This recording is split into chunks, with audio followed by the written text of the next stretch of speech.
Hi everyone, and welcome to Ultrasound, which is the last topic under chapter 14 that we need to cover. So ultrasound waves can be generated by what's called a piezoelectric transducer. What does this mean? A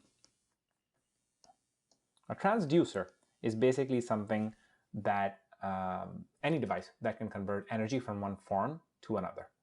And the piezoelectric effect is the ability of certain materials to generate an electric charge in response to some kind of a stress that's applied to them. So in this case, let's talk about a material like quartz. So we'll use quartz as an example. Electrical energy will get converted into ultrasound energy. So electrical gets converted into ultrasound energy as a result of applying some kind of a stress to a piezoelectric crystal of a material such as quartz. So the way that quartz works is basically, you have a silicon atom, which is positively charged, and it is attached to a bunch of different oxygen ions. And chemistry folks, please don't kill me. I am not denoting this by any kind of, anything more than just like relative plus or minus. I'm not saying, I'm not indicating an oxidation state or anything like that. But this is what the crystal of a silicate is going to look like. It's got this tetrahedral kind of look. But as a crystal in 2 dimensions, it might look a little bit like this picture on the in bulk on the right hand side. So when this crystal, remember this crystal has positive and negative charge centers. So you might have something, let me just put a color here. So you might have over here and here and here, you might have the silicon atoms, right? And in between them, you might have something for oxygen. So you have a positive charge center inside this crystal, but intermingled with it is the negative charge structure, right? So when you don't have any kind of electrical stress, basically you have no electric current going through, or you're not in an electric field, I should say. The centers of the charges of the positive and the negative ions, they may coincide. But what you can then do is you can try and put, let's say you sprinkle some silver, right, on top of this, on both surfaces. So I'm going to put, and I'm going to indicate this by basically putting a plate here, but in reality, you're just depositing a bit of silver on either end of this crystal, on either surface of this crystal. So you can now apply, let's say, a potential difference, right? So the upper one is going to be the positive one, and then the lower one is going to be the negative one. So you've applied some kind of a potential difference between these electrodes, and you've now set up an electric field. So this field is going to cause some kind of forces to act on these ions, right? Like the oxygen ions are going to be negatively charged, and they're going to try and go towards the positive plate. And likewise, the silicon ions are going to do the reverse. So the ions are not rigidly held in position. So, they're going to be displaced slightly. There's not going to be something perceptible, but very slight displacement is going to happen. And depending on the direction of the electrical field, the crystal might actually become slightly thinner, or it might become slightly thicker. So here's the key part now, and we haven't talked about electrical circuits so far in this course. We will be in future chapters, but the rough thing I would say at this point is, let's say you apply an alternating current, which is to say that at one point, this electrode can be the top electrode can be positive, the lower electrode can be negatively charged, but at a different time, you might have a negative charge on the top, and you might have a positive charge on the bottom. So the alternating current basically just means, like you're reversing the polarity at a certain frequency. So when you have an alternating current, essentially an alternating voltage, really, applied through the electrodes, the crystal is going to vibrate with the frequency that is equal to that of the applied voltage. That should make sense, right? These oscillations are going to likely have a very small amplitude. However, if the frequency of the applied voltage is equal to the frequency of the natural vibration of the crystal, what do you think is going to happen? Go back to chapter 13. That's going to be resonance, right? So if the frequency of applied voltage, and remember it's an alternating voltage, right, is equal to frequency, is equal to the natural frequency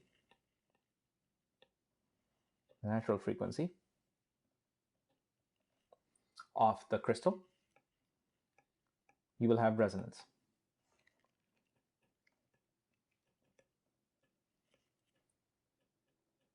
And the dimensions of the crystals can be such that, like, you can have the crystal of the correct size such that the oscillations are in the ultrasound range of frequencies. So that is like, ultrasound is going to be above 20 kilohertz. So these oscillations are going to give rise to ultrasound waves in any medium that is around this circle. So you have the ultrasound waves occurring at that point. But what you want to do, I'm going to write this over here, sorry, have crystal of appropriate dimension, I will say, because you want to make sure that whatever frequency you have of the applied voltage, it matches with the natural frequency of this crystal, which is going to be dependent on the dimensions of the crystal, mainly the thickness of this crystal. So what happens when ultrasound gets is incident on a boundary between two different media? So, like it's traveling in air and then it hits like the human body, or it hits glass or something like that. What happens? Let's take a look. So let us say you have some kind of a boundary between media. Maybe it's skin, the human skin, right? Below the line, below this yellow line, you have one type of, you have just like, skin tissue. Above the line, it's just air. So you have some kind of incident wave, right? It's coming. In this case, I'm just to explain a little bit. I'm just showing it at an angle. But as you know, it's going to be like most waves, in that, like, some of the wave power is going to get reflected, and I'll use a different color for this. Some of the wave power will continue on inside the body here, right? Inside the other medium, and what you then have is that this initial wave, let's say it was coming with an intensity of I, and it gets, some of the intensity is reflected back, it's IR, and then down here, this gets transmitted inside the body as IT. So this one is going to be called reflected, and this is the transmitted, right? That's what the subscripts are referring to. So what we find is essentially, the intensity I is the sum of the reflected and the transmitted intensities, basically because of conservation of energy, right? But for a beam of constant intensity, the relative magnitudes don't just depend on the angle of incidence on the boundary, but on the medium itself, right? Think about it. If you have a soundproof room versus a room that is not soundproof, would that make a difference in terms of how much gets absorbed and how much gets reflected?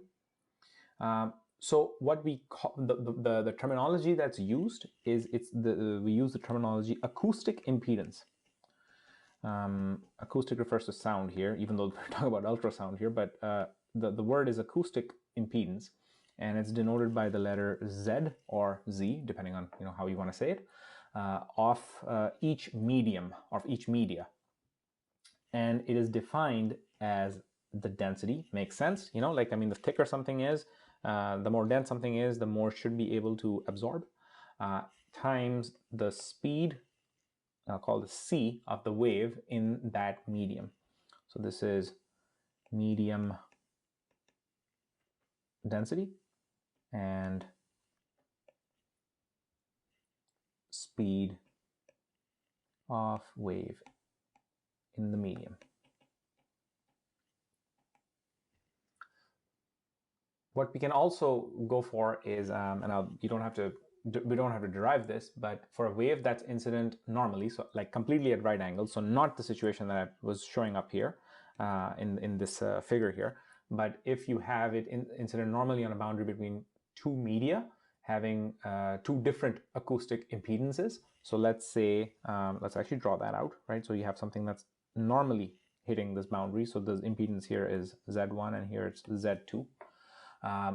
What you're going to find is some of it gets, transmitted inside, and then some essentially, gets, gets reflected back. I'm going to use a different color here. Gets reflected back along the same path, right? So there's your IR, and here's your IT, and this guy was your I initially coming in.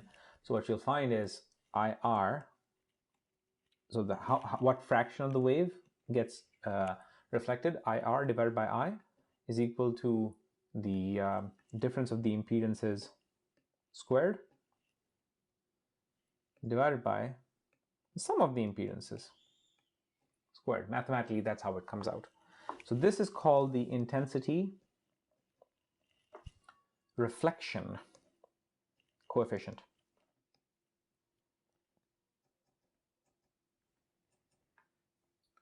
So, and this, I should say, denoted by the term alpha. So essentially, this depends on the difference between, the specific acoustic impedance between the two media. So what we find is, let's work through a problem right now to figure out what the intensity reflection coefficient would be between air and soft tissue. So you can look this up in a book, basically. Medical books would have this information. I believe physics books would also have this information about what the acoustic impedance of air versus soft tissue is. And I put some numbers down here. So you can see the acoustic impedance of soft tissue is quite high compared to air. So if you try and work out the alpha here, it basically becomes, I'm going to write the formula down again that we had before. And if you add this up, do the arithmetic using the data that you have here, you're going to find that this is actually very, very close to 1. So what we're trying to say is that the reflected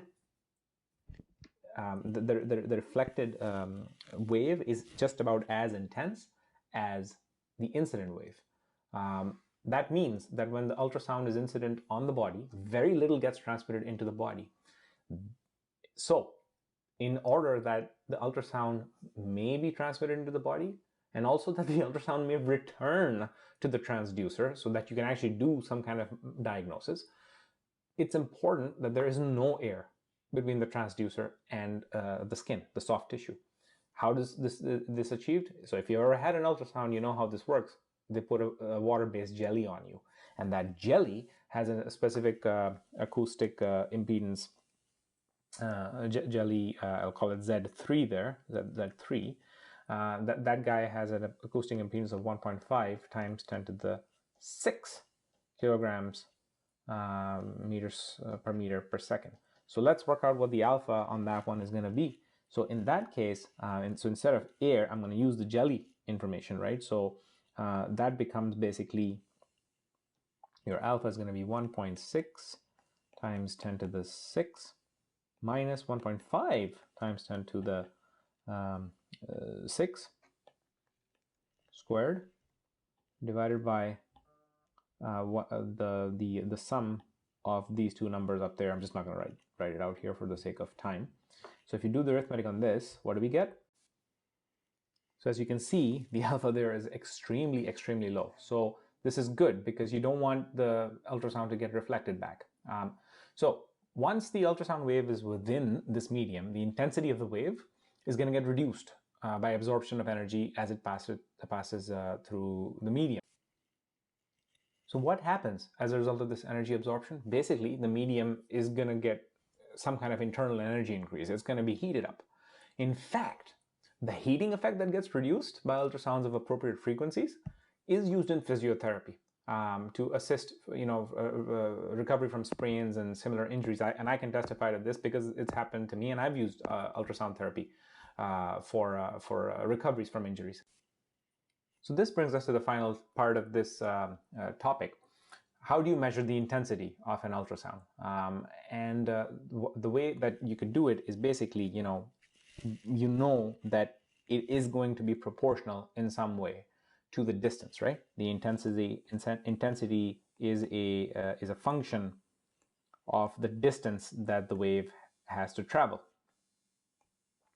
So experimentally, what it's been found is the intensity of the wave at a given point x is proportional, is equal to the initial intensity of this wave, and then there's actually an exponential decay kind of relationship. So it depends. It decreases exponentially through the medium if the medium's thickness is x. So let's say you have an ultrasound beam that hits the surface of a muscle and it passes through the muscle thickness, and let's call it 3.5 centimeters, right? It then gets reflected at the surface of a bone, and it then returns back through the muscle to the surface, right? So can we calculate the fraction of the intensity that arrives back at the surface of the muscle? We could do that, right? So if it's basically going through 3.5 centimeters of muscle, the distance traveled is 7 centimeters, right? It has to go in and has to come back, so it's twice the distance. So if I were to try and understand what this k value is going to be, we can look it up in a book, basically, right? And in this case, this exponential, the constant of proportionality, basically, we can look it up in a book. And for muscle, turns out that k equals 0.20. I beg your pardon, 0.023. I'm just looking it up in the book that I have here. And as a result of that, I divided by I naught, so the fraction of the intensity that is coming back to you, is going to be e to the negative 0.23 times 7 centimeters, right? So it's going to be 7.0. And I should say here, I didn't convert it into meters because the constant 0.23 is per centimeter. That's the unit of that constant. So I think we're okay here, not converting. So if you work out the math on this, this becomes 0.20. So that basically tells us that the intensity of the beam that is passing through the muscle is basically reduced to 20% of what it was when it entered the muscle itself. So that's how you would work out the incident intensity, I beg your pardon, of the ultrasound as an example. So last topic, just maybe I want to talk about a little bit of the applications of ultrasound. So ultrasound images get formed because you are detecting and processing ultrasound pulses that have been reflected between tissue boundaries, like the fat to muscle boundary or the muscle to bone boundary. And these pulses, they come back to the transducers and they get converted into voltage pulses, and these voltages can then be amplified, and then they can be processed by electronic circuits such that the output of the circuits can be displayed on a screen, such as a CRO. And then sometimes you've seen, like if you've ever seen the image of a baby, let's say on an ultrasound, right? That's a two-dimensional scan, and the way that works is if you have like a generator or a detector consisting of many separate crystals at different angles of orientation, right? So together they combine to form a two-dimensional image. The main advantage of ultrasound scanning compared to X-ray diagnosis is that the health risk is much lower for both the patient and the operator. And ultrasound equipment is also much more portable, and it's relatively simpler to use. And higher frequency ultrasound actually enables greater resolution to be obtained than the wavelength, than X-rays, because the wavelength is shorter. and there's going to be less diffraction around small features. And if you don't know what diffraction is, just wait until chapter 15 and you will know what diffraction means. But in a sense, all you want to make sure you understand is with higher frequency ultrasound, you can see more detail. So that brings us to the end of this video, guys. And I will see you in chapter 15, which is going to be about superposition, and we're going to bring in some of the stuff we didn't talk about in chapter 14 about stationary waves. I'm going to talk about that in chapter 15, which is about superposition. So I will see you there. Thank you very much for watching.